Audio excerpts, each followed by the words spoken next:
పట్టుదలకు, పౌరుషానికి, తెలివితేటలకు పర్యాయపదం చాణక్యుడు. తాను సాధించిన విజయాలు సామాన్యమైనవి కావు. అలాంటి బుద్ధిబల సంపన్నుడు ఒక పిరికివాడిలా ఆత్మహత్య చేసుకున్నాడా? తనంతట తానే ప్రాణాలు వదిలేశాడా? లేక హత్యకు గురయ్యాడా? లేక సహజ మరణమేనా? ఆయన మరణం చుట్టూ ఎన్నో కథలు ఇప్పటికీ తేలని ఒక మిస్టరీగా ఇది మిగిలిపోయింది. రకరకాల కథలు ప్రచారంలో ఉన్నాయి. క్రీస్తుపూర్వం 275లో ఆయన జీవితం పరిసమాప్తమైంది. కానీ ఆయన మరణాన్ని రకరకాల పుస్తకాలు రకరకాలుగా రాశాయి. దేనికి ధృవీకరణ లేదు. అందుకే ఇది ఒక మిస్టరీగా మిగిలిపోయింది.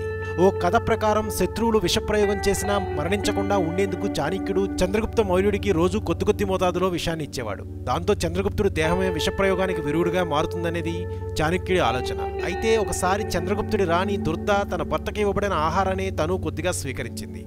అప్పుడు ఆమె నిండు గర్భిణి. ఆ ఆహారంలో ఉన్న విషం వల్ల ఆమె మరణించింది. విషయం తెలిసిన చాణక్యుడు ఉటాహుటిన అక్కడికి చేరుకుని కనీసం బిడ్డనైనా రక్షించాలనే భావనతో ఆయన కడుపు కోసి బిడ్డను బయటికి తీస్తాడు. అప్పటికే కొద్ది విషం బిడ్డ తలలోకి ప్రవేశిస్తుంది. తనకు బిందుసారుడని పేరు పెట్టి సంరక్షిస్తాడు చాణక్యుడు.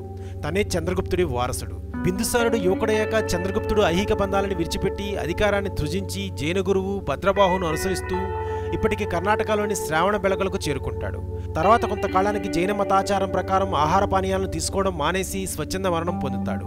అప్పటికి చాణక్యుడు బిందుసారుడి దగ్గరే ఉంటాడు.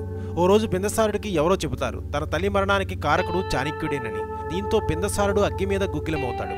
బిందుసారుడి తత్వం, తన కోపం తెలిసిన చాణక్యుడు ఇక తన ప్రాణాలు వదిలేయడమే మార్గమని భావిస్తాడు. తన ఆస్తిని పేదలకు, విధవలకు, అనాథలకు ఇచ్చేసి ఒక పేడ కుప్పపై కూర్చొని ఆహార పానీయాలను త్యజిస్తాడు. అక్కడే ప్రాణాలు వదిలేస్తాడు. జైన రచయిత హేమచంద్ర రాసిన మరో పుస్తకం ప్రకారం బిందుసారుడి మంత్రుల్లో ఒకడైన సుబంధు చాణక్యుడి మీద కోపంతో కుట్ర పన్ని హతమారుస్తాడు. ప్రచారంలో ఉన్న మరో కథనం ప్రకారం బిందుసారుడికి ఈ మంత్రి సుబంధు బాగా నూరిపోస్తాడట. అప్పట్లో తన పుట్టుక సమయంలో ఉన్న మంత్రస్థానులను పిలిచిన బిందుసారుడు తను ఎలా పుట్టాడో తెలుసుకుంటాడు. దానితో చాణక్యుడిపై పగ పెంచుకుంటాడు బిందుసారుడు. ఇది తెలిసిన చాణక్యుడు నిరాశకు గురై అన్నీ వదిలిపెట్టేసి ఒక దట్టమైన అడవిలోకి వెళ్లి అక్కడే ప్రాణత్యాగం చేస్తాడు.